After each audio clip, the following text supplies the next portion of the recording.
Chicken কষা হয়তো অনেকেই অনেকভাবে বানিয়েছেন, তবে এভাবে একবার বানিয়ে দেখুন, স্বাদ মুখে লেগে থাকবে। চিকেন নিয়ে অনেকের অনেক কমপ্লেন থাকে, গন্ধ, খেতে ভালো লাগে না। এভাবে একবার খাওয়ার পরে সে ভুলেই যাবে চিকেন কষার স্বাদ কেমন ছিল এতদিন। আর যে রান্না করে খাওয়াবে তার রান্নার প্রশংসা করতে যে কেউ বাধ্য হবে। আমি এখানে রান্নার জন্য 1 কেজির চেয়ে একটু বেশি মাংস নিয়ে নিয়েছি। মাংসগুলো মোটামুটি মিডিয়াম সাইজ করা, চাইলে একটু বড় সাইজও করা যাবে। আমি প্রথমে মাংসটা ম্যারিনেট করে নিচ্ছি লবণ, হলুদ, কিছুটা পাউডার মিল্ক আর লেবুর রস দিয়ে। পাউডার মিল্কের জায়গায় যদি আপনার হাতের কাছে টক দই থাকে অবশ্যই আপনি টক দইটা ব্যবহার করতে পারবেন। সাথে দিয়ে দিচ্ছি সুন্দর রঙের জন্য কিছুটা কাশ্মীরি মরিচের গুঁড়া। এখন সবগুলো উপকরণ খুব ভালো করে মাখিয়ে আমি এটাকে কিছুক্ষণ রেস্টে রেখে দিব। এই ফাঁকে আমরা মশলাটা কষিয়ে নিব। যেহেতু কষা মাংসের মশলাটা খুব ভালো করে কষাতে হবে। পরিমাণ মতো তেল গরম করে এখানে 4টা এলাচ, 3 টুকরো ছোট ছোট দারচিনি আর 2টা তেজপাতা দিয়ে নিয়েছি। সেগুলো দেওয়ার পরে আমি এখানে প্রায় 200 গ্রামের মতো পেঁয়াজ কুচি দিয়ে নিয়েছি। এই রান্নাতে পেঁয়াজটা একটু বেশিই লাগবে, চাইলে আরও একটু বাড়িয়ে দেওয়া যাবে। পেঁয়াজটা খুব ভালো করে ভেজে নেব, একদম লাল লাল করে ফেলা যাবে না, তবে কালারটা পরিবর্তন হয়ে যাওয়া পর্যন্ত ভাজতে হবে। খুব ভালো করে ভেজে নিচ্ছি আমি পেঁয়াজটা। দেখতেই পাচ্ছেন নরম হয়ে গিয়েছে। আর পেঁয়াজটা আমি গ্রেট করে নিয়েছি। এই পেঁয়াজটা যতটা সম্ভব ছোট করে কুচি করতে হবে, যেন গ্রেভিটার সাথে পেঁয়াজগুলো একদম গলে গিয়ে মিশে যায়। বাটা মশলা ইউজ করার দরকার নেই। এরপরে আমি এখানে 1 চা চামচ আদা, 1 চা চামচ রসুন দিয়েছি। ও মাংসটা ম্যারিনেট করার সময় কিন্তু আদা রসুন বাটা দিয়ে ম্যারিনেট করেছি, তাই এখানে একটু কম করে দিলাম। পেঁয়াজটা মোটামুটি ভাজা হয়ে যাওয়ার পরে আমি এখানে বড় সাইজের একটা টমেটো কুচি প্রায় 150 গ্রামের মতো হবে দিয়ে দিয়েছি। এটাও আমি গ্রেট করে নিয়েছি, আপনারা চাইলে ব্লেন্ডারে পিউরি করে নিতে পারেন। টমেটো দিয়ে কিছুক্ষণ নেড়েচেড়ে ভেজে সামান্য একটু লবণ দিয়ে নিয়েছি। লবণটা একটু কমই দিতে হবে ম্যারিনেট করার সময়, যেহেতু আমরা লবণ দিয়েছি। আর খুব ভালো করে ভাজতে হবে টমেটোর গায়ে যে কাঁচা গন্ধ এবং পানি আছে সেটা যেন একদম শুকিয়ে যায়। দেখতে পাচ্ছেন টমেটো থেকে সব পানি শুকিয়ে চারপাশ থেকে তেল উঠতে শুরু করেছে। এই পর্যায়ে আমরা শুকনা মশলাগুলো দিয়ে দিচ্ছি। প্রথমে দিয়েছি আমি হলুদের গুঁড়া, জিরা ধনিয়ার গুঁড়া, সেটা দিয়ে একটু ভেজে নিয়ে ঝালের জন্য দিয়ে দিয়েছি লাল মরিচের গুঁড়া। লাল মরিচ ঝাল যে যেমন খেতে পছন্দ করে তেমন দিয়ে দিবেন। আমি 1 টেবিল চামচের মতো লাল মরিচ গুঁড়া দিয়েছি। দিয়ে খুব ভালো করে নেড়েচেড়ে কষিয়ে নিয়েছি। আর এখন দিয়ে দিয়েছি আমি মাংসের মশলা।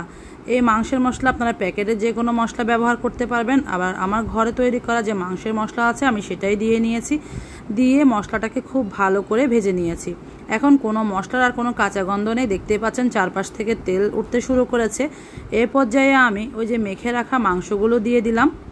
মাংসগুলো দিয়ে মশলার সাথে খুব ভালো করে মিশিয়ে নিতে হবে।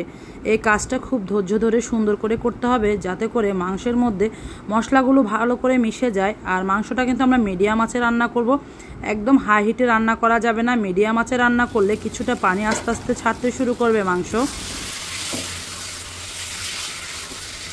মাংস থেকে যে পানি বের হবে সেটা দিয়েই কিন্তু মাংস সিদ্ধ হয়ে যাবে। আমরা বাড়তি কোনো পানি ব্যবহার করব না। এখানে দেখতেই পাচ্ছেন 2 টেবিল চামচের মতো পানি আমি যে পাতিলে মাংস মাখিয়ে রেখেছিলাম সেটা ধুয়ে দিয়ে দিয়েছি।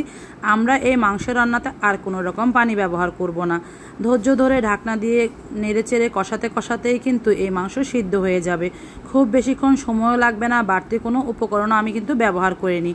কিছুক্ষণ কষানোর পরে আমি আবারও এটা নেড়েচেড়ে মিশিয়ে নিচ্ছি। দেখতে পাচ্ছেন কিছুটা পানি কিন্তু বের হয়ে গিয়েছে মাংস থেকে। আর কষা মাংস মানেই তো এভাবে অল্প আঁচে আস্তে আস্তে কষিয়ে রান্না করা।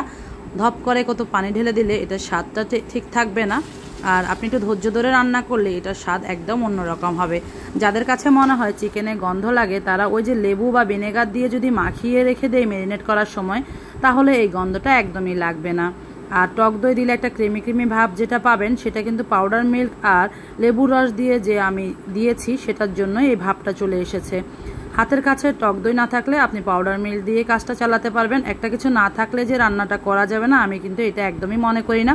যখন যেটা রান্না করব মনে করি সেটা আমি 1-2টা উপকরণ না থাকলে রান্না করে ফেলি, কারণ 1-2টা উপকরণ বাদ গেলে রান্না তেমন কোনো তারতম্য হয় না। এই ফাঁকে কিন্তু 3-4টা কাঁচামরিচ দিয়েছিলাম। ঢাকনা দিয়ে বেশ খানিকক্ষণ রান্না করেছি। তারপর উপর থেকে একটু সুন্দর লাগার জন্য ধনিয়া পাতা কুচি ছড়িয়ে দিয়েছি। এটা দেওয়ার কারণে দেখেন দেখতে কতটা সুন্দর লাগছে। আর গ্রেভিটা দেখতে পাচ্ছেন, এটা আপনি সাদা ভাত, পোলাও, রুটি, পরোটা সব কিছুর সাথে খেতে পারবেন। চাইলে ঘরে ছোটোখাটো কোনো গেট টুগেদার হোক বা অনুষ্ঠান হোক, আপনি এই চিকেন কষাটা রাখতে পারেন। সবাই আপনার রান্নার প্রশংসা করবে, এতটা সুস্বাদু হয় এই চিকেনটা।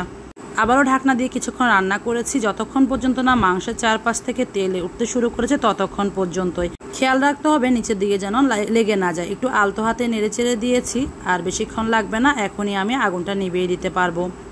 অনেকেই বিভিন্ন সময় কমপ্লেন করে তাদের হাতের চিকেনটা ভালো হয় না, মজা হয় না, সুন্দর ফ্লেভার আসে না। এভাবে একবার রান্না করে দেখবেন, আপনার পরিবারের সবাই এই রান্না খেয়ে আপনার প্রশংসা করতে বাধ্য হবে। বড় ছোট সকলেই তো পছন্দ করে খাবে, চাইলে অতিথি আপ্যায়নেও এই রেসিপিটি রাখতে পারেন।